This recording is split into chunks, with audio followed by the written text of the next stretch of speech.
Napag-usapan sa isang pagdinig sa Kamara ang posibilidad ng pagdedeklara ng food security emergency para mapababa ang presyo ng bigas. Sa naturang pagdinig din, pinuna ng ilang kongresista ang ipinatutupad na maximum suggested retail price sa imported na bigas.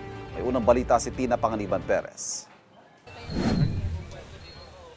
Sa January 25, ipatutupad ang maximum suggested retail price na 58 pesos para sa kada kilo ng imported premium rice para mapababa ang presyo ng bigas. Pero ngayon pa lang, inuulan na yan ng batikos mula sa ilang kongresista.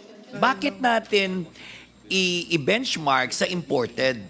So, mas lalong nagmamahal ang presyo ng domestic rice. Ang sinasabi natin, give the domestic farmers an opportunity to earn decently so that they will keep on planting rice. How can we control the price of rice when the agency that is supposed to guide us is pegging it at a high price? Nagkaroon ng pagsasamantala kasi nga bumababa na nga yung presyo noong bigas. 'Di ba? Kung magpepeg tayo ng 58 na maximum suggested retail price. So kahit na kinuha ko ng mura yon, may ano ko yun ng 58. Sagot ng Agriculture Department, may namomonitor pa silang bigas na lagpas 60 pesos kada kilo. Yung pong maximum retail price is a kind of a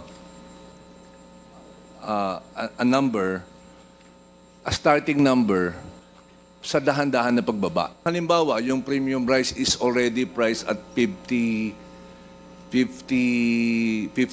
yung pinakamahal.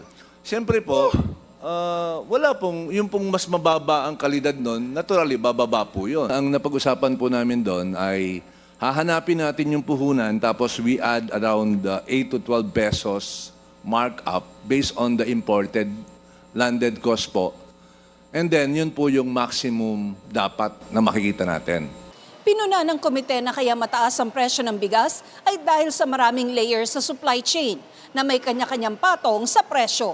So halos 11 pesos na po mula sa wholesale price. Kailangan ma-shorten, mabawasan yung supply chain na ito na added cost. Yung sa pagpapa-exit po nung sa value chain, yes po, we agree na it will down to the benefit of consumers.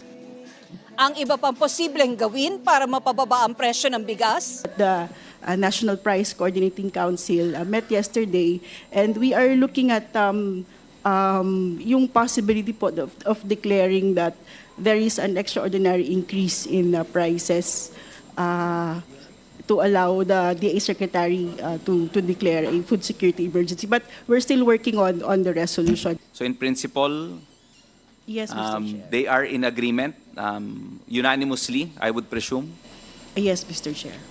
that there is an emergency situation. Yes, Mr. Chair. Pag hindi po sumunod yung presyo sa pababa, then we will use Section 6 of the Price Act where there will be a price cap. And this time, we will be recommending to the President to put a price cap. Bukod dyan, kinukonsidera na rin ang MSRP para sa ibang klase ng bigas. Is it possible, sir, that we set an MSRP for premium, we set an MSRP for well-milled, and we set an MSRP for regular para medyo mas mabilis or mas immediate ang pagbaba ng presyo ng bigas, Mr. Chair? Yes, sir, that's being considered po. Ito ang unang balita. Tina Panganiban Perez para sa GMA Integrated News. Kapuso, huwag magpapahuli sa latest news and updates. Mag-iuna ka sa balita at mag-subscribe sa YouTube channel ng GMA Integrated News.